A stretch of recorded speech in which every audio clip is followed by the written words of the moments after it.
Shalom dan salam sejahtera. Bacaan Renungan Harian 10 Julai 2026, Jumat. Tema, agar kita tidak lupa. Mari berdoa. Bapa kami yang di surga, terima kasih untuk kesempatan pada pagi ini untuk datang mendengar firman-Mu. Kami mengundang Roh Kudus-Mu hadir di tengah-tengah kami, membuka hati dan pikiran kami, supaya kami dapat memahami suara Tuhan dengan jelas. Tuntunlah setiap perkongsian, dan biarlah firman-Mu menguatkan iman, memberi pengharapan, dan membawa perubahan dalam hidup kami. Jauhkan segala gangguan, dan mampukan kami mendengar dengan hati yang rela diajar. Dalam nama Tuhan Yesus, kami berdoa. Amin. Tajuk bacaan: Misi Tschaikowski di Eropa. Ayat inti: sebagaimana Bapa mengutusku, begitulah aku mengutusmu. Yohanes 20 ayat 21. M.B. Tschaikowski merupakan seorang Adventis yang cukup menarik, sekurang-kurangnya. Setelah memperoleh tajaan misi daripada sebuah kelompok Adventis hari pertama, beliau belayar ke Italia, di mana beliau mengkhutbahkan doktrin Adventis Sabbatarian. Tarikh keberangkatannya ialah 14 Mei 1864.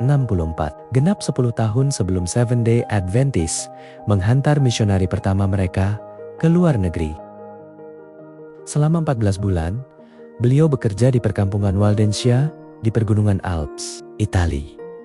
Di sana, beliau membaptiskan beberapa orang percaya dan membentuk company Adventist Sabbatarian yang pertama di luar Amerika Utara.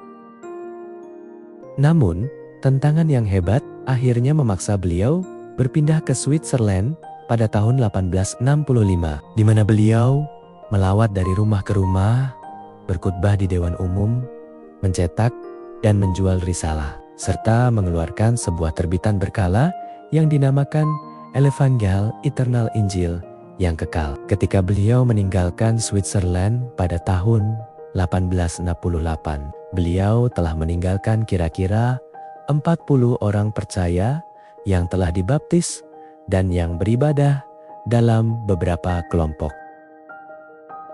Tanpa mengetahui dengan tepat ajaran yang dibawanya, tetapi dengan mengandaikan bahwa beliau telah diketepikan oleh gereja Seventh-day Adventist. Para penajat Tschaikowski dari kalangan Adventist hari pertama mengagumi kepribadiannya dan terus mengumpulkan dana untuknya, sambil berkata sebulat suara, "Pergilah, dan Tuhan menyertaimu." Dan beliau pun pergi, menghabarkan message Sabbatarian di Romania, Hungary, dan beberapa bahagian lain di Eropa.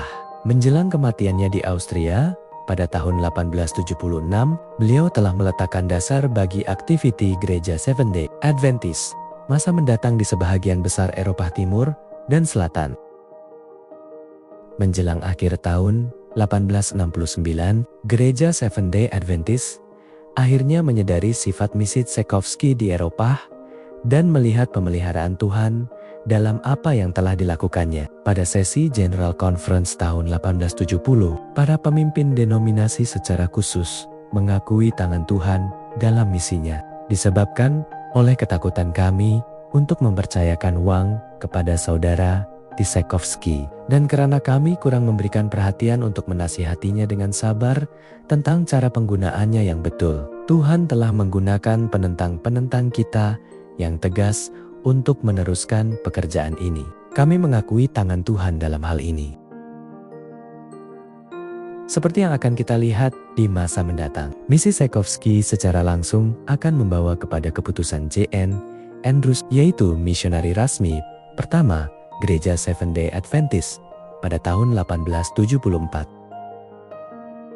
Secara beransur-ansur dan dengan berat hati, umat Seventh-day Adventist mulai tersedar akan keluasan misi mereka, tetapi mereka kelihatannya tidak terlalu tergesa-gesa. Demikianlah bacaan renungan kita hari ini. Tuhan memberkati kita semua. Amin.